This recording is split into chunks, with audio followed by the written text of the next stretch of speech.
And that's an example of where I think the pharma mindset, this molecule, this highly selective option, has really got us lost. THC became sort of the hyper focus of the industry. We've gotten closer and closer to pure THC, whether it's a vape cart that's 90%, or whether it's called THCA crystals, which they've taken what was once a plant resin and created a pure crystalline compound, and that's freely available on the market.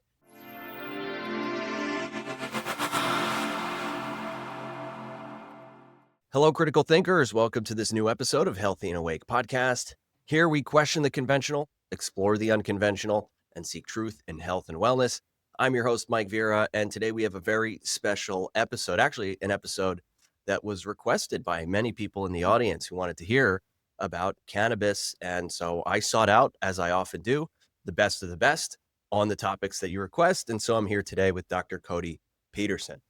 Now, I have a few quick bullet points. Dr. Codi Peterson, pediatric pharmacist with over a decade in clinical experience, chief science officer at the Canigma, a science-forward cannabis media company, holds a PharmD from Duquesne University, and honestly, a whole lot more. So, Dr. Peterson, welcome to the show. Hey, Mike, I really appreciate you having me. I wish I would have got like a green microphone or something to match. Well, with the AI tools now, I could probably Photoshop something in there for you. Make me glow green. You got it. Yeah, that'll grab some attention for sure. Thanks for having me, man. And I guess for the audience who's listening and wondering about cannabis and where this really blends in. So not only am I all of the things that you mentioned, but I also went back to school and got my master's degree in cannabis science and therapeutics from the University of Maryland. That's sort of how I sharpened my teeth in this space. And then I decided, not dissimilar to you, to start making content. And over the past 5 years, so I've kind of made a name for being somebody who's talking about this really actually complex and relatively niche at least in the field of traditional medicine topic that I think needs more attention. And so since that time, I've been able to get a associate professorship at University of California, Irvine, where we teach a 2-credit elective to pharmacy students and bounce all over the place and do some other things. So also, taking this knowledge and getting it into pharmacists, because I think there's a real lack of understanding within the medical community about why cannabis may be helpful. Or, most people are pretty aware of the challenges and the side effects, but even that is still pretty niche. And I think even more niche than cannabis itself is pediatric cannabis, because I mentioned at the beginning, pediatric pharmacist, and you're here talking about cannabis.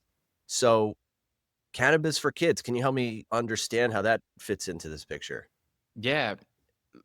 I mean, I should point out that's not necessarily my primary role. I still work in a hospital traditional pharmacy, but yeah, I've absolutely helped children, navigate the world of medical cannabis. And the truth is, while children have their nuances, they're still humans, right? And they're still, vertebrates, and all vertebrates share this same system that THC interacts with, the endocannabinoid system. So it should come as no surprise that we can leverage cannabis medicine to help children.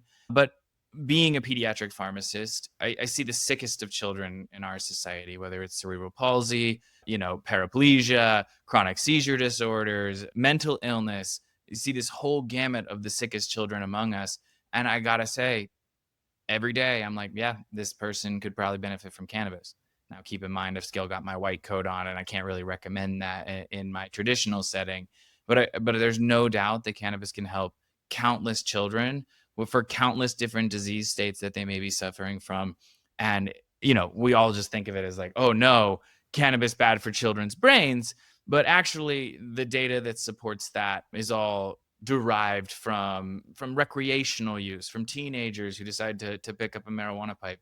And there's no existing evidence that medical cannabis, given under the guidance of a medical professional, has deleterious effects on a child's brain. So I think there's no reason that we can't leverage cannabis medicine, not just THC, to help just thousands and thousands, hundreds of thousands of children across the country and the world, obviously.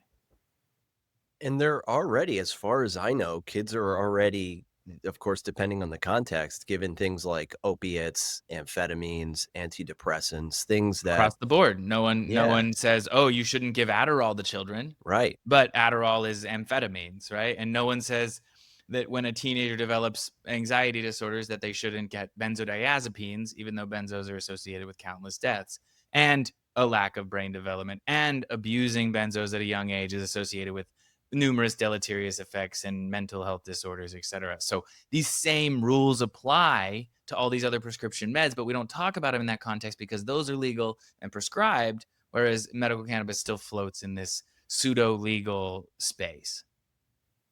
Now, I often like to play devil's advocate on this show and be skeptical, even with the And positions and the threat. people I agree with.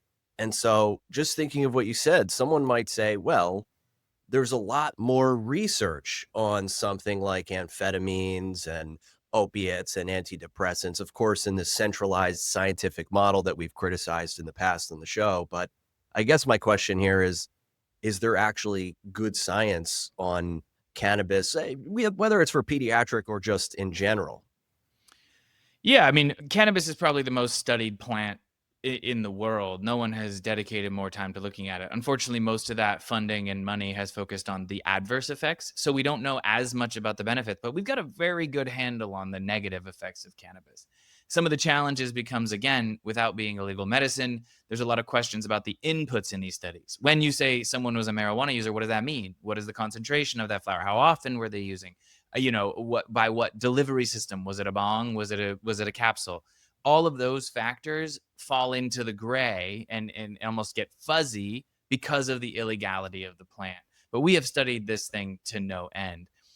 To say though, some pediatric evidence, we do know that we have an FDA approved drug and it's approved in numerous countries around the world. It's called Epidiolex.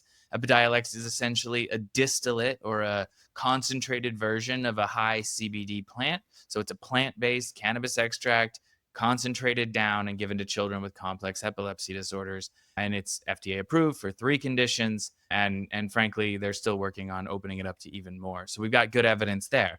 Additionally, we've got pediatric indications and great evidence going back to the 1980s that says that prescription Marinol, prescription THC can be used to help with increasing appetite in cancer and reducing nausea and vomiting. What's what's kind of crazy about that though is that's THC made in a laboratory. Currently, the THC made in the plant, its original version, that's still illegal.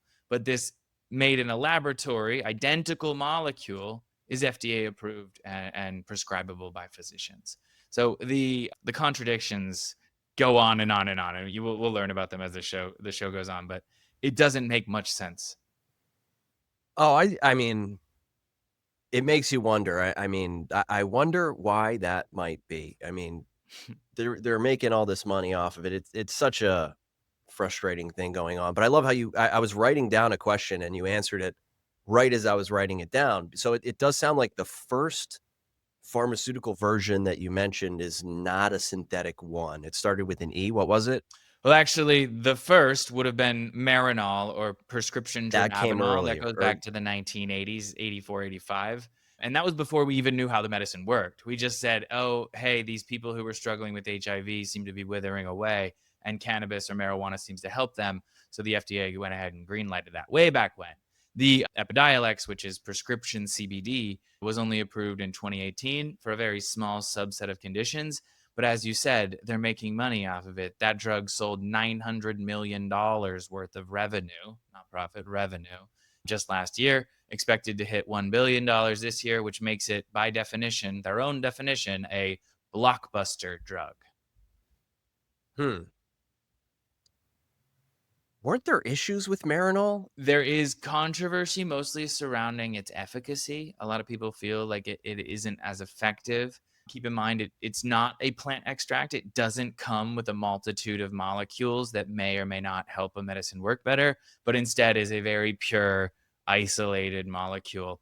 And there is definitely a lot of talk that it's not as efficacious, but no one's ever really done a study looking at herbal cannabis compared to Marinol because again, herbal cannabis as it stands today, at least in the United States, a Schedule 1 substance. That is a substance that is highly addictive and has no medical utility. Which is a little bit funny because we know that THC, this thing that is approved, is present in the vast majority of those plants. So that's kind of the controversy. Insofar as Marinol being controversial, it's probably not the most controversial prescription cannabis medicine. They've made synthetic cannabinoids, so not just produced synthetically, but manipulated synthetically with added appendages. And the FDA had approved those before too, despite having far higher potency or much higher attraction to the receptor and causing much more intoxicating side effects. The FDA had no problem approving that because it was a pharma style drug, a one molecule that went through the traditional system. One of the biggest challenges is, especially with this Schedule 1 status, is botanical cannabis doesn't fit the mold. And when it doesn't fit the mold, the government has a tendency to reject it. For the longest time, I've seen CBD in like everything, in supplements, and I mean, just about anywhere you can get it at Pillowcases, the gas pho station. soup, I saw Yeah. one. So that kind of made me think it just became so saturated that I just thought this clearly does nothing. They're putting it everywhere. It does nothing. So, I mean, from what you've described, it sounds like it is having an impact. It's actually helping people. Can you tell me a little bit more about CBD, what's going on there and how it's actually working?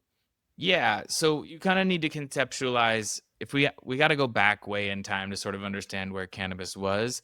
But cannabis has long produced CBD and THC in varying amounts before we even knew what they were. And until the 1930s, cannabis, even though we didn't really know what THC and CBD were, and we certainly didn't have the tools to look for them, it was present. And cannabis was a medicine in the United States. Even pharmaceutical companies like Eli Lilly were making their own strains, and they were using those strains to treat patients right here in the US of A. It was only in the 1930s that it was made illegal and removed from what's known as the US Pharmacopoeia, when they removed a lot of plants in that same time frame, just because of the modernization of what pharmaceuticals are. Now, when you fast forward, CBD really came back roaring right around 2018, which happens to be the year that it was reapproved pharmaceutically as Epidiolex, but also when the Farm Bill, the 2018 Farm Bill, changed the definition of hemp and marijuana and the legality of it. So they redefined it and said you can grow hemp, which is any cannabis plant that has less than 0.3% THC, the psychotropic or the psychoactive component, the one that makes you high. So when that changed, CBD flooded the market. Farmers ran in, they said, finally, I can grow this cannabis. But the problem is there was no good supply chain for the fiber and the fuel and the seeds that might come with it. So all these farmers made a bunch of CBD and they didn't know what to do with it. And hence there was this explosion of CBD popping up everywhere and every which way. So it was really only 2018 that you remember seeing it everywhere, because before that it was pseudo legal at all, and farmers certainly weren't allowed to farm it.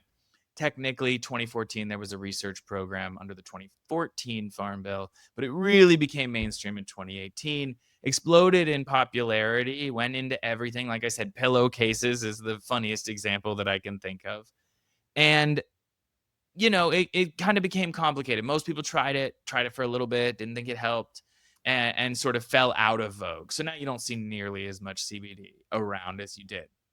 The thing is, though, is I wouldn't say CBD does nothing. In fact, I would say it's the opposite. It does so many different things when we look at it pharmacologically, when we look at it underneath the scientific microscope, that it's really been hard to pin down for whom, what it'll do, at what dose, et cetera, et cetera. So I don't think that it does nothing. I think that it's extraordinarily varied molecule, and this is explainable through its pharmacology and its structure.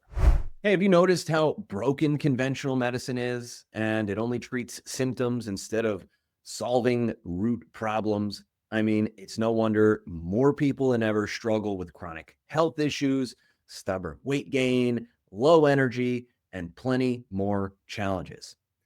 Actually, here's how Mike, a client of mine at Avantia Health Optimization, feels about our hyper personalized approach. Number one, you save me focus of attention.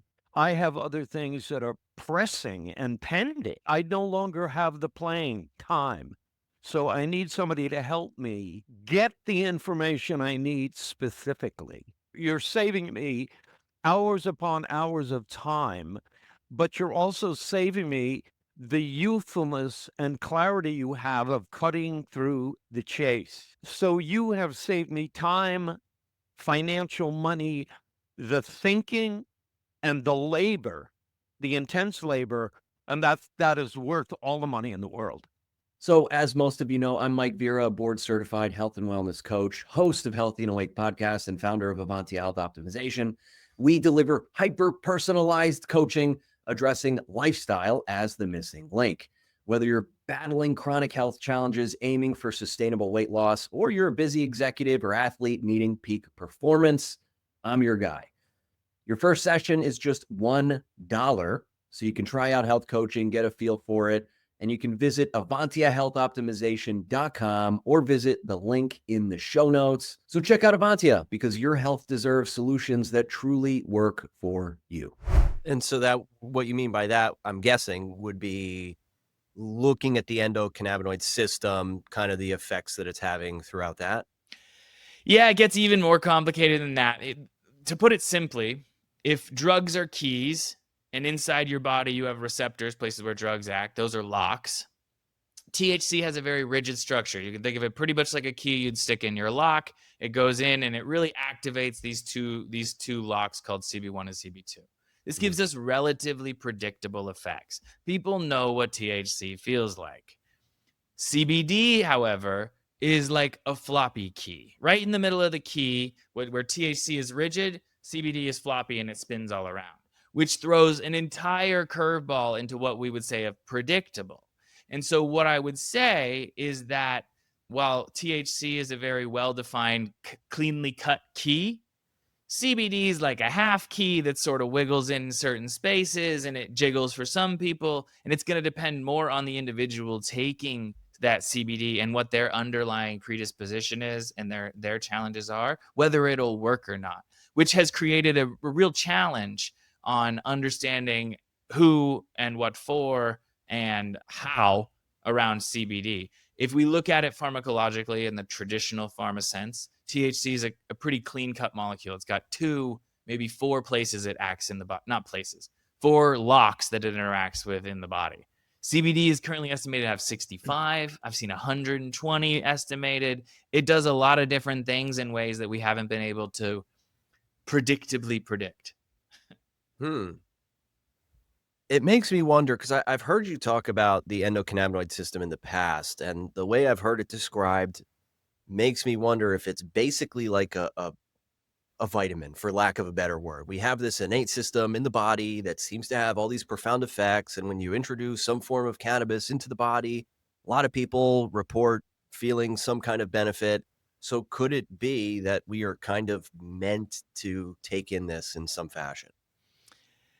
Yeah, you could throw that out there and certainly argue with someone about it. I would say that's probably not the case. So going back to what a vitamin is usually an essential component found in the foods that we have that becomes a cofactor that's involved intrinsically in a bodily process. So it's already, a vitamin is usually embedded into an enzyme or embedded into a system in the body.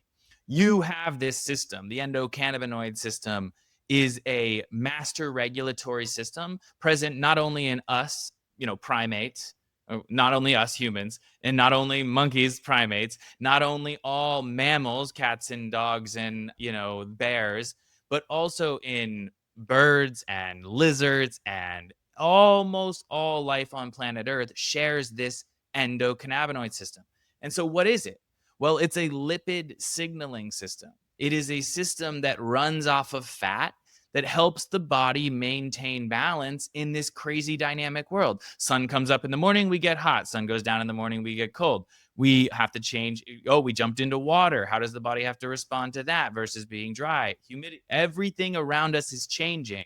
How does us, the body, or let's scale it down, how do tiny little organisms respond to all of these stimuli? And that is what the endocannabinoid system, using fats, which if you can remember back to basic biology, all of our cells, all eukaryotic cells, that's us eukaryotes, have a lipid membrane around the outside of each cell. You're made up of trillions of these. Now, if that cell wants to talk to another cell, what's the most available communication device? Oh, I'm going to grab a fat from my lipid membrane. I'm going to send that fat as a message. It'll be received by that system. Then that system can reintegrate that fat into it. So it is a cellular signaling system. not a body system, not just a couple receptors. It is diverse and widespread throughout all life on planet Earth because lipids are abundant and we need to respond to the crazy, dynamic, always changing world that we live in. And so, can CBD jump in and tickle those same systems of signals and receptors and channels? The answer is yes. But is it a vitamin? I would say no.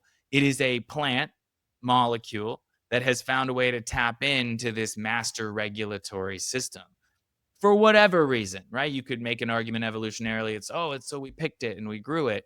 The argument that probably more sincerely is that it's a defense mechanism. It helps protect it. It helps deter pests. It helps do all of these important functions that occurred before humans were ever in the picture.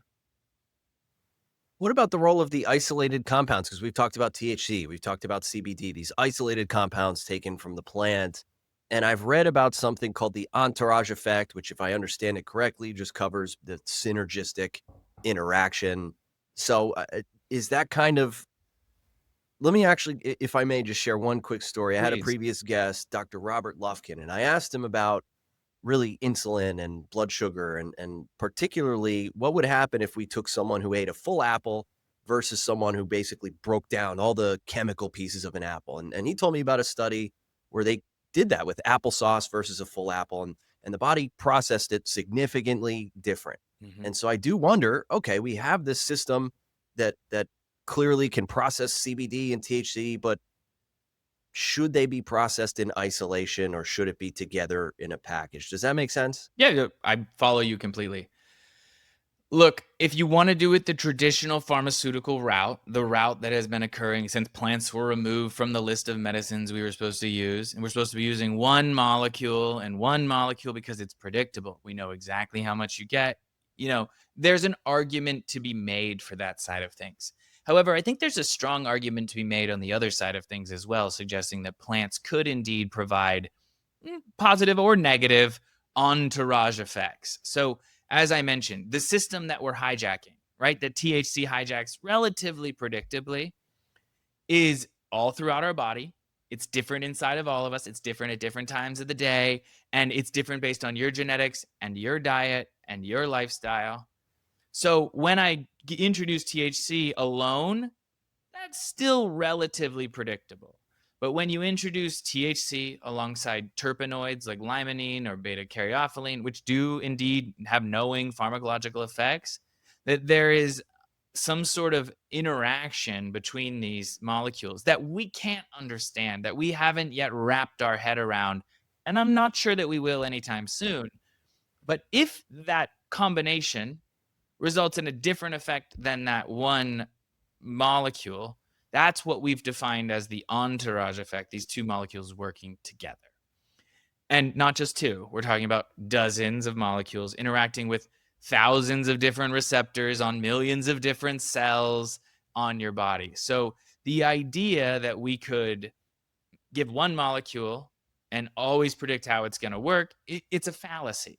It's the dream of a pharmacologist to say one molecule, one target. And that's the way pharma and pharmacy schools and pharmacology has been carried out for the last 100 years, almost 200. But before that, doctors weren't looking to isolate one thing from a medicine. Our ancestors were not, doing double, triple dilutions to get this one thing. No, they added a whole plant. The eye of newt didn't just have one thing in it. I'm just being hyperbolic there. But, you know, we used to leverage this as plants working and interacting together and their whole constituents, and it has to be grown correctly. And now in the traditional pharmacology training, we are very reductionist. And I do believe it's a mistake.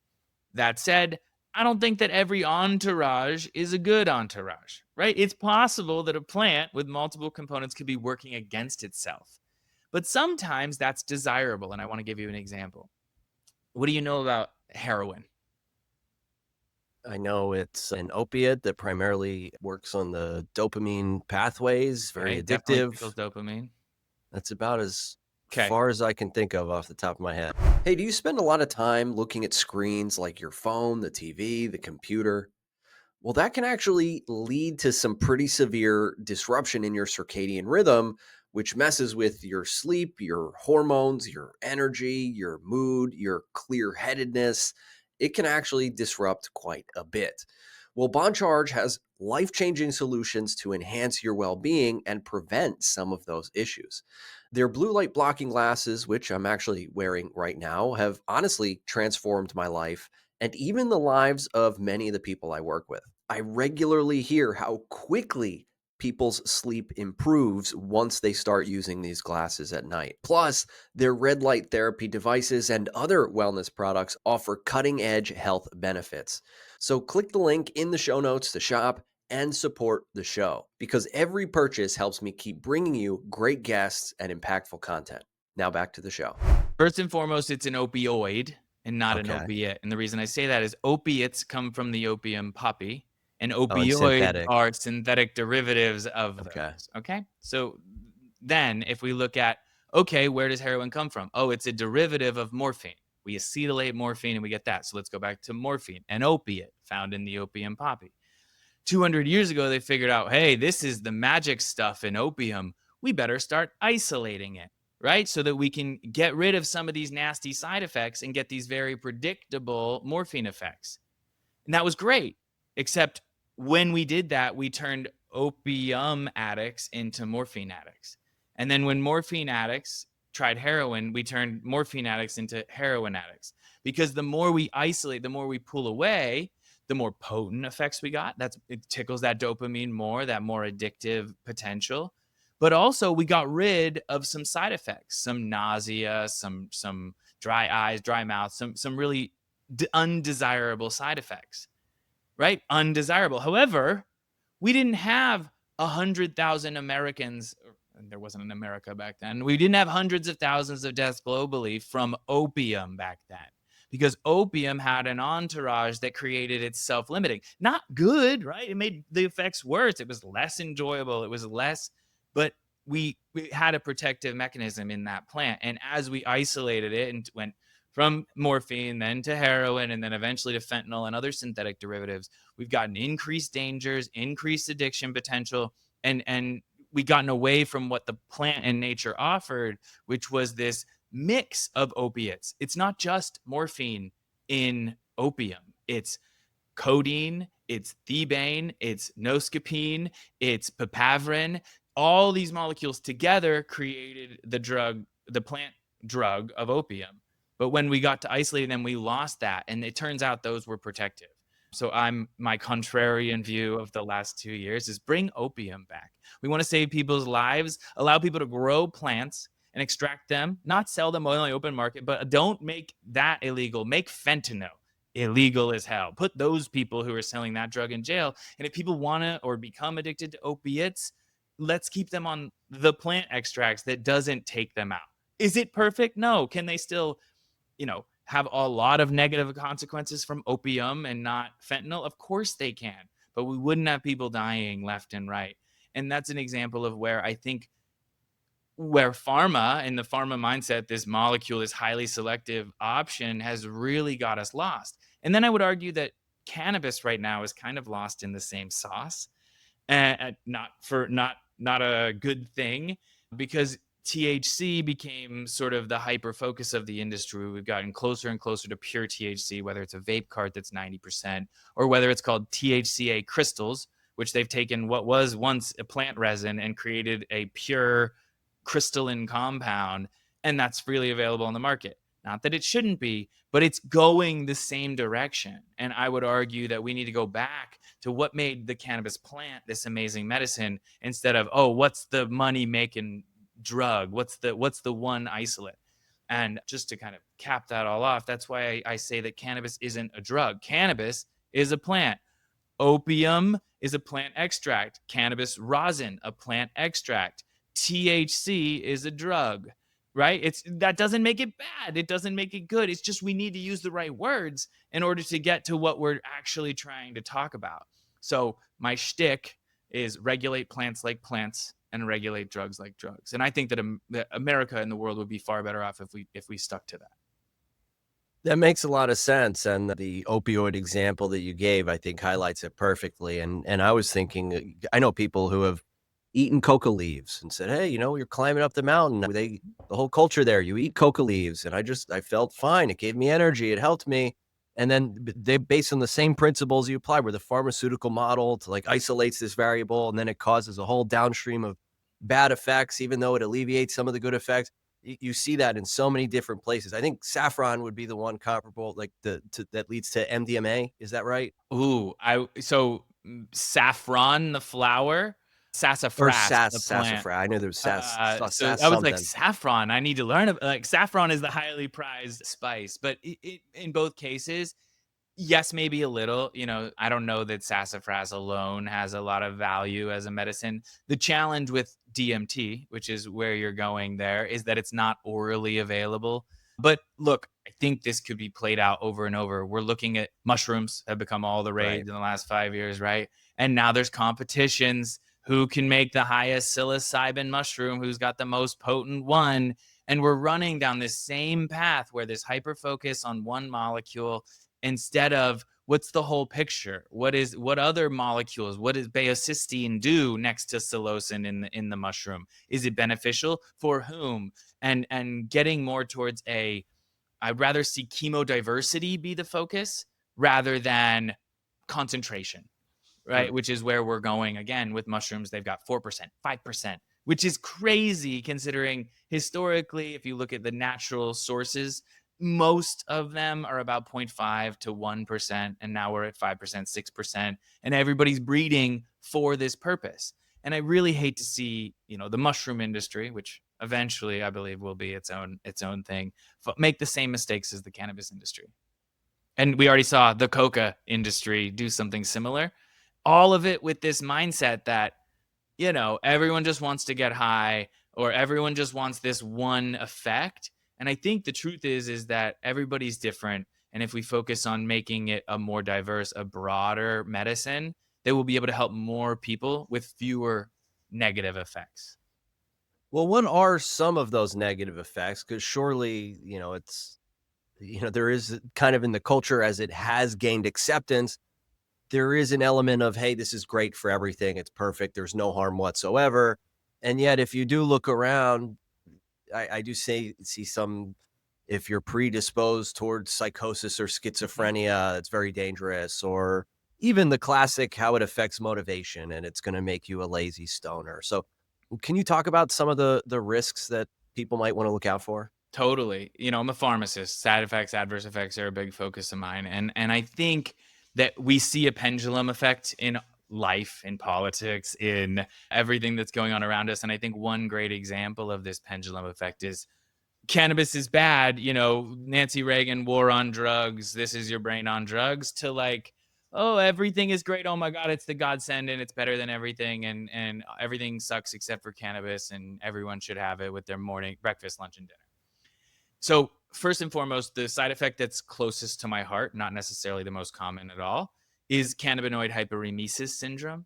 So Is that again, real? Because I've always thought that was like some kind of fake thing because I've never heard about that before. it's And then it kind extremely of, real, my friend, extremely okay. real. So I'm a pediatric pharmacist working on the front lines in Southern California, and I see kids come in, healthy adults, with their only medical thing is that they smoke weed every day, Mhm. and they can't stop vomiting for days, sometimes weeks at a time. Otherwise healthy. Maybe, they're sad or they have a little bit of depression, anxiety, but like in general, this is very real. So we did a Sorry, study. real quick. I don't Please. mean to interrupt. Is that kind of a new thing? Because I do feel like it kind of came out of nowhere. I've never heard about this before, or maybe it just happened and they added a term to it. Well, listen, let's be clear about this. There's never been a time in the world, particularly this country, where everybody's smoking as much weed as they are now. So, Fair right, so enough. we naturally see side effects come up when you get broader population adoption and more higher doses with the potency raise as well as frequency of use. It's acceptable to smoke weed every day now. Thank you, Snoop Dogg.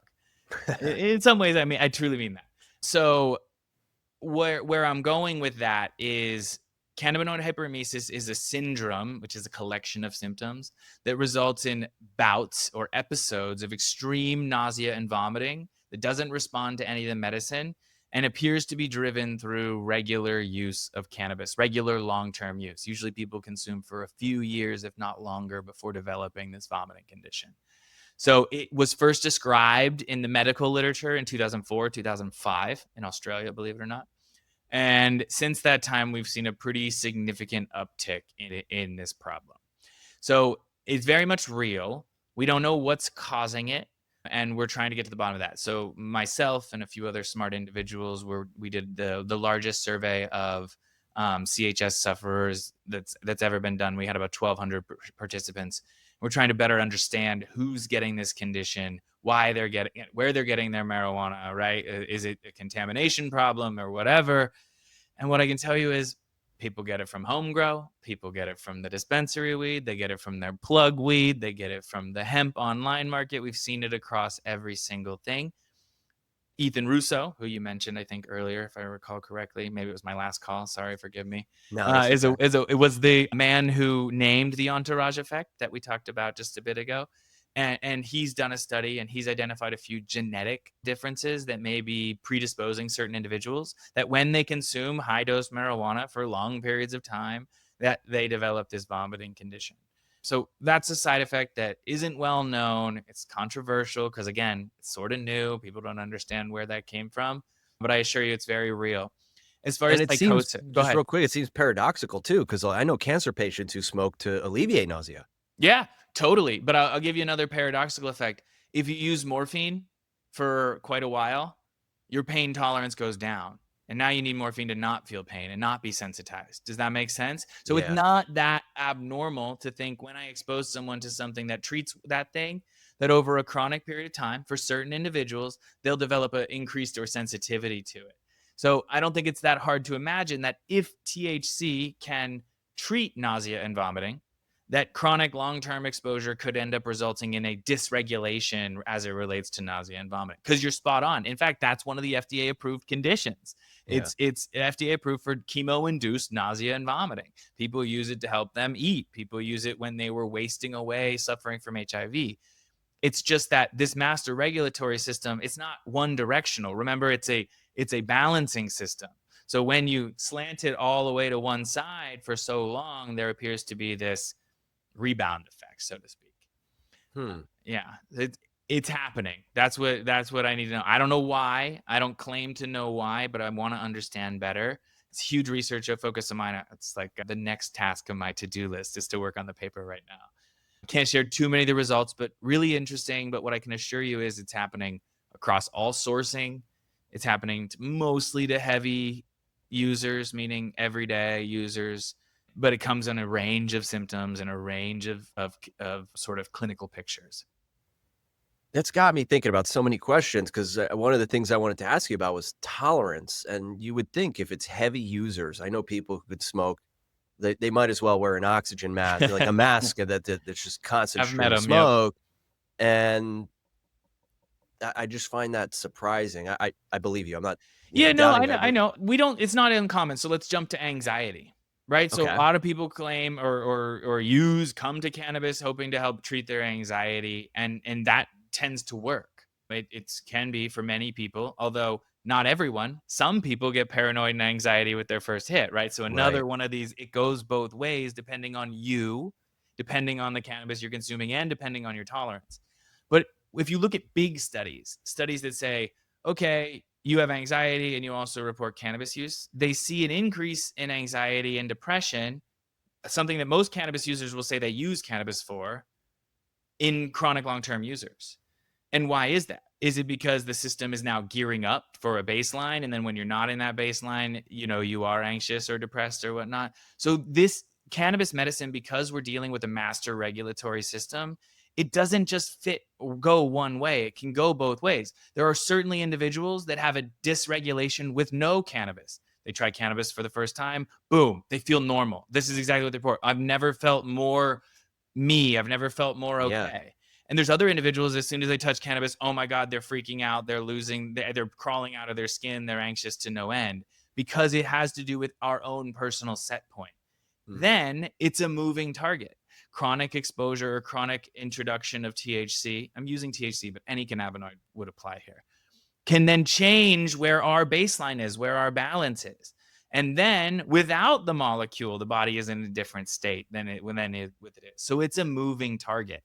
And it's not a it's not a stable thing. We have a dynamic system because this thing is meant, the system that it's acting on is meant to help us respond to the dynamic world around us. Let me give you another example on this psychosis, which I think is an important one to touch on. There are some individuals with a small amount of THC. One of my best friends is one of these individuals. Above 30 milligrams, they're somewhere else, right? It almost is, Yeah. it's a psychotic inducing event. And there's good evidence to say that high dose, particularly edible cannabis, in certain individuals can cause a true psychosis, which is a break from reality. The example I like to give is, I'm not going to mention his name, sorry, buddy, is we made these incredibly potent Keef brownies in college. And my best friend, very sane human, right, is been smoking weed for a long time alongside of me during those college years. He goes, I think I'm growing horns. I'm serious. I think I'm Yeah. growing horns right now. And I'm like, that's a weird thing to say, right? But high dose THC, especially edibles, can cause acute psychosis in most people, not everyone, and dose matters and all of these things. Now, that is different than causing schizophrenia, which is chronic psychosis. Right. And there is a subsection of people who can have introduced cannabis, can go into an acute phase of psychosis, but then that converts into long-term psychosis. We believe that those individuals were already predisposed, were already likely to develop or at risk of developing schizophrenia, which is, again, a chronic psychosis. Mm-hmm. It's likely that THC can do that in some individuals.